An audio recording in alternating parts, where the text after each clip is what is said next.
On Friday, August 21st, 1966, the small village of Aberfan, Wales woke up to a typical autumn day. Many of the men in the village went to work at the local coal mine, and many of the children went to the local school. At 9:15 a.m., the lives of everyone in the village had changed forever.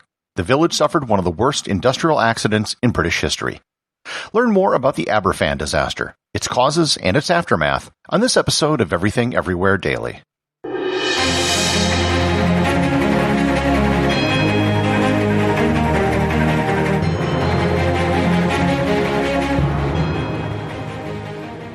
This episode is sponsored by Brilliant.org. Brilliant's mission is to inspire and develop people to achieve their goals in science, technology, engineering, and mathematics. One person, one question, and one small commitment to learning at a time. They enable great teachers to illuminate the soul of math, science, and engineering through bite-sized interactive learning experiences. Their courses explore the laws that shape our world, elevating math and science from something to be feared to a delightful experience of guided discovery.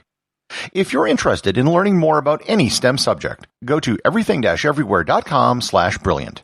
Once again, that's everything-everywhere.com/brilliant. The village of Aberfan is located in the southeast of Wales. In 1966, the village had a population of about 5,000 people, and almost every family had some involvement in the nearby coal mine. The history of the village was intrinsically tied up with the coal industry.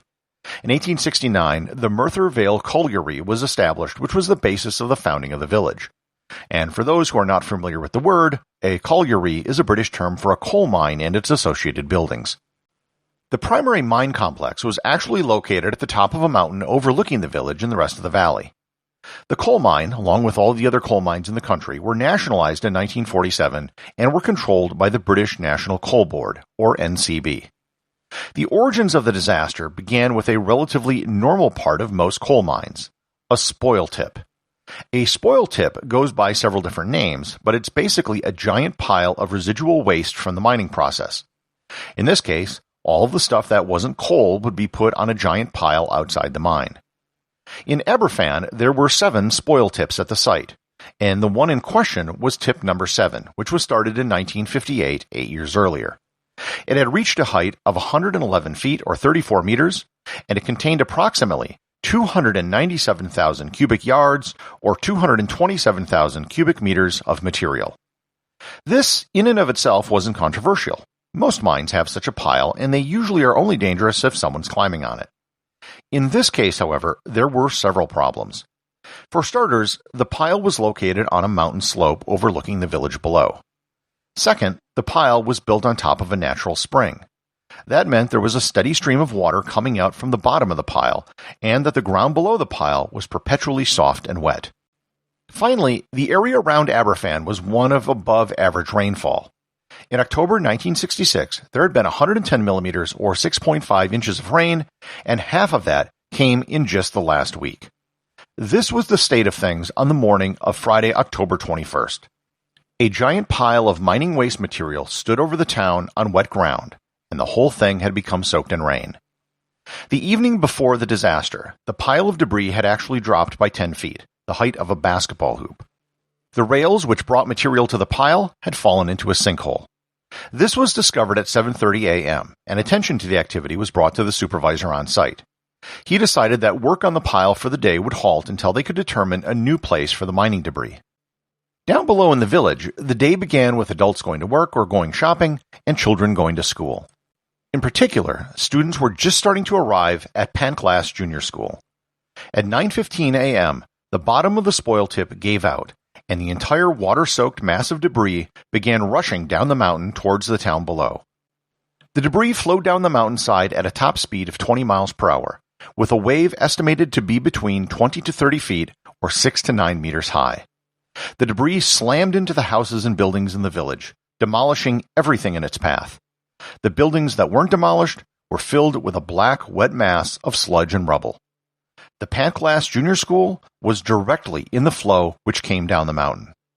From the time the pile began to slide to the moment it came to rest was probably under 1 minute. A total of 144 people were killed in the avalanche, 128 of which were children between the ages of 7 and 10, the vast majority of which were inside the Pantglass Junior School. Rescue efforts were hampered by the fact that the slurry that ran down the mountain began to solidify almost immediately. The mine was notified right away, and miners were down in the village within 20 minutes to begin rescue efforts. The entire scene of black debris down the side of the mountain and into the town looked like a lava flow. Despite the best efforts of rescuers, no one was brought out of the debris after 11 a.m. who was alive. The institutional reaction to the disaster was very mixed.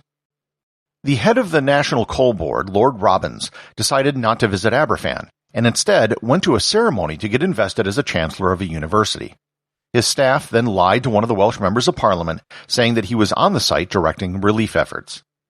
The Prime Minister, Harold Wilson, to his credit, told the Welsh Secretary of State to, quote, take whatever action he thought necessary, irrespective of any considerations of normal procedures, expenditure, or statutory limitations, unquote.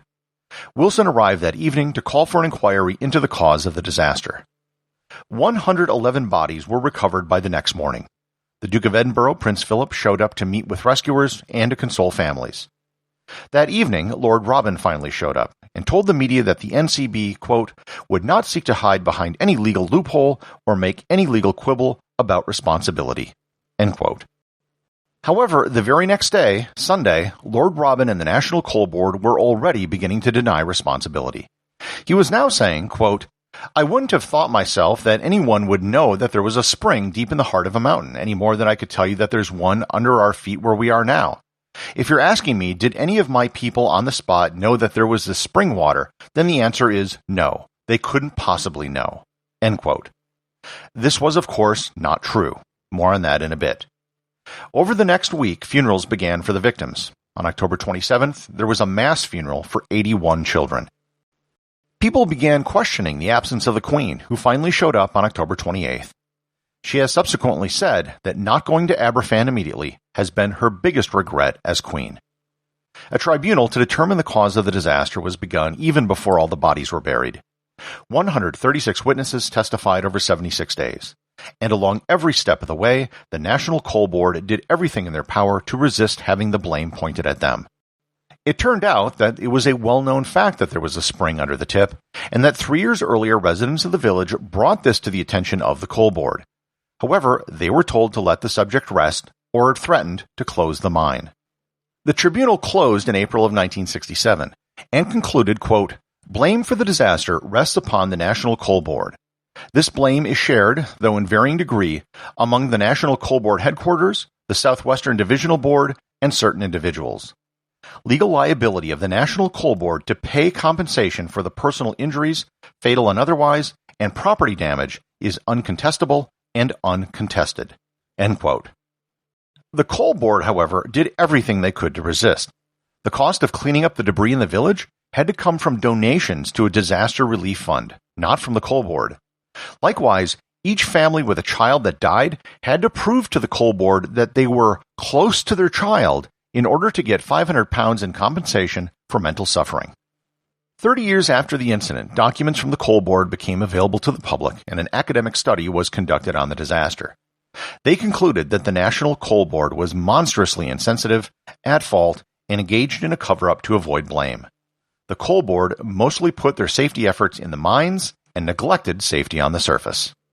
In 1997, 31 years after the disaster, £150,000, the cost of the cleanup in 1966, was returned to the village, but there was no adjustment for inflation or interest paid. No one was ever fired, reprimanded, demoted, fined, or imprisoned after the disaster. In 1969, new legislation was passed regarding tips to ensure that another disaster would never happen again. And in 1989, the coal mine in Aberfan shut its doors for good. The Aberfan disaster remains one of the largest industrial disasters in British history, not just because of the number of lives lost, but because of how it took away an entire generation of children from a single village. The associate producer of Everything Everywhere Daily is Thor Thompson. If you'd like to support the show, please donate over at patreon.com.